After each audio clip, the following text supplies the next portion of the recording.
Assalamu alaikum and good evening all. I hope you're all good. Today I'm going to explain more about the structural details of a protein. We have already discussed primary and secondary structure in previous lectures. So let's do a quick recap and let's get kickstart.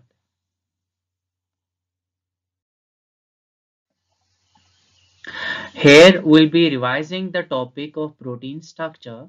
As we know, protein structure is made up of four components. Sorry, protein exists in four different forms for different types of structure as we already know. So here we have the primary structure and we have the secondary structure, we have the tertiary structure, we have the quaternary structure. We are already done with primary structure and the secondary structure. So let's do a little bit revise of it. In primary structure, what have we found is primary structure is just the sequence of amino acids. Amino acids are aligned, they are joined together in a sequence, in a line arrangement, and which is guided by the mRNA. And this sequence is made by ribosome, the protein synthesizing factory. In the left hand side or the left end of it, we have the first amino acid. Once these amino acids are coming out of the ribosome, we have the first amino acid, then the second, then the third. This end is known as the first end, and this end, the first amino acid in it has the end terminus, amino terminus on this side.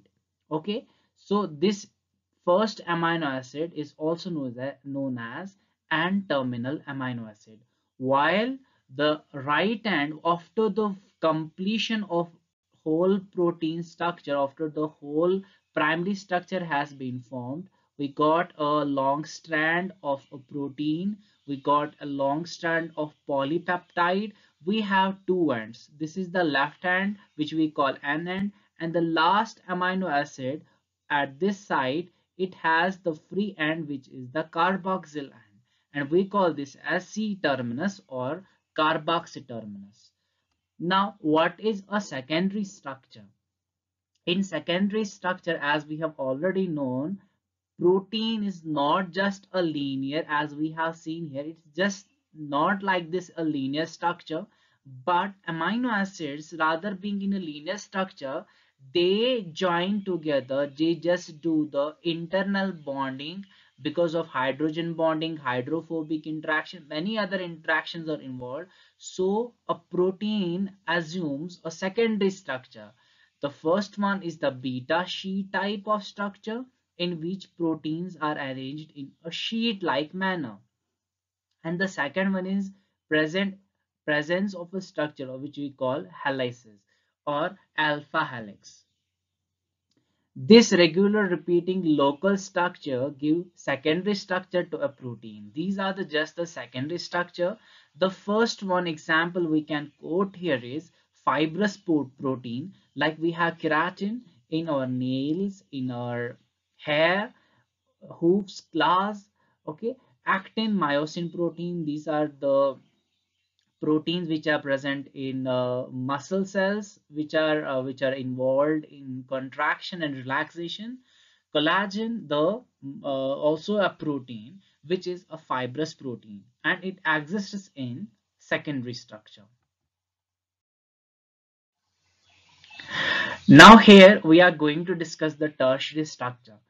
What is the tertiary structure? How is it known to us, and what do we need to learn about it? Tertiary structure. This is just the highly folded part of a protein. In this structure, we have a 3D globular structure of a protein. It's actually overall shape of a protein, a spatial arrangement or relationship of secondary structure. As we have already seen, there are the beta sheet type of structure and we have the helix type of structure. These structures actually interact with each other so as to result in a tertiary structure. Relationship of secondary structure to one another give us tertiary structure. As we can see here in this uh, short video, we can see this is actually the tertiary structure formed by actually combination of different secondary structures. As we can see here, there are two types of secondary structure. One is the alpha helix type and second the sheet type. So these combine together to form a tertiary structure.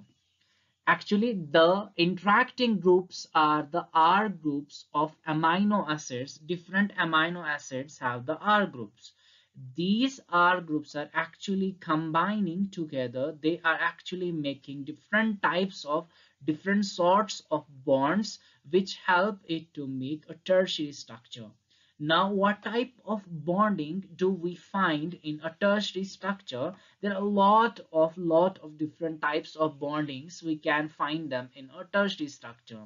So we can have a salt bridge, we can have ionic interactions, we can have disulfide bond, we can have hydrophobic interactions, van der Waals, London force, dispersion force, hydrogen bonding, a lot of them. So uh, we don't need to discuss them here. We just need to remember there are a lot of interactions going on between the R groups or different amino acids. That's it. Now, what about the quaternary structure? What is it? Actually, this quaternary structure is just not one polypeptide. As we have already seen, this is a single polypeptide, a single chain of amino acid.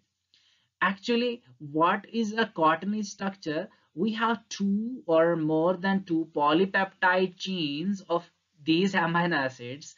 Okay, they just combine and make a single functional unit. They just combine and make a single functional unit like this. As we can see, there are different types of colors.